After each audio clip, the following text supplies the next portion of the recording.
कल रोहतक नगर निगम को अपना नया मेयर मिल जाएगा, जिसके लिए 2 मार्च को मतदान हुआ था और कल मतगणना होगी। और फिलहाल हम मतगणना केंद्र पर हैं। मतगणना केंद्र बनाया गया है जाट शिक्षण संस्थान का, जो बीएड कॉलेज है, वहां पर मतगणना केंद्र बनाया गया है। ये मुख्य गेट है और पुलिस के कर्मचारी सुरक्षा के तौर पर यहाँ पर तैनात किए गए हैं, क्योंकि इसी परिसर के अंदर ईवीएम मशीनें रखी गई हैं और ईवीएम मशीनों की सुरक्षा के लिए हरियाणा पुलिस के जवान तैनात किए गए हैं और कल की मतगणना को लेकर के तैयारियां शुरू कर दी गई हैं।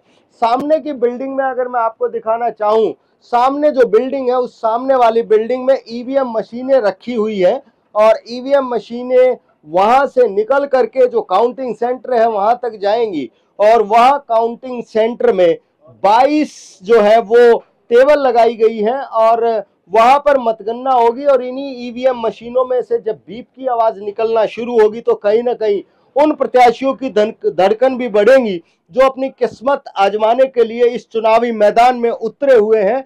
रोहतक नगर निगम की अगर बात करें तो कुल 3,19,000 के करीब मतदाता हैं और उन मतदाताओं में से महज 55% मतदाता, लगभग 55% मतदाताओं ने ही अपने मत का प्रयोग किया और लगभग 1,72,000 के करीब मतदान हुआ था और उसी मतदान को लेकर के मतगणना कल शुरू होगी।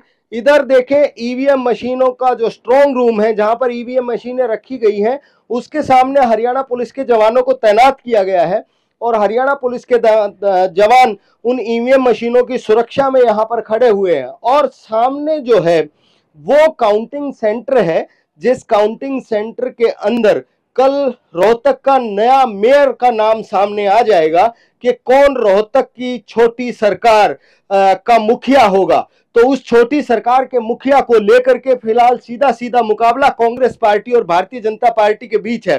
कांग्रेस पार्टी इस बार पार्षदों के चुनाव में भी सिंबल पर चुनाव लड़ रही है और इसके अलावा जो मेयर पद का चुनाव है वो भी सिंबल पर लड़ा जा रहा है। तो ये काउंटिंग सेंटर है और इस काउंटिंग सेंटर में 22 टेबल लगाई गई है। ये वो टेबल है जिन टेबल पर कल काउंटिंग होगी और इन्हीं टेबल से नए मेयर का नाम निकलकर सामने आएगा। और कांग्रेस पार्टी ने इस चुनाव में सूरजमल किलोई को अपना मेयर पद का प्रत्याशी बनाया गया है, जबकि भारतीय जनता